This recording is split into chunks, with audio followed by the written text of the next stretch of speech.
How to add Passkey on Binance. First things first, if you haven't downloaded Binance yet, go to your Play Store and just simply type in Binance app. Now choose on the second option right there that says Binance BTC Crypto and NFTs. Now once you have fully downloaded and installed the app, log into your account, and after you log in, access it.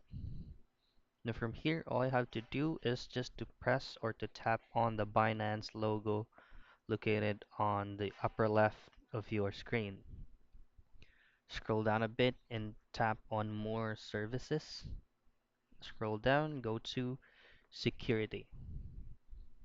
Now, as you can see, you'll be able to see four options right here. It says Passkeys, Authenticator app, email, and password. Now, all I have to do is just press on Passkeys or the biometrics. Now, for you to create a passkey, just press on Add Passkey.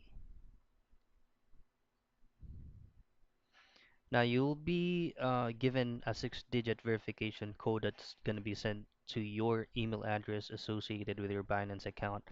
All you have to do is just to go to your Gmail account, get that code and type it in here. Then once you submit it, that's the time that you will be setting up your passkey. So that's how you add or set up a passkey on Binance.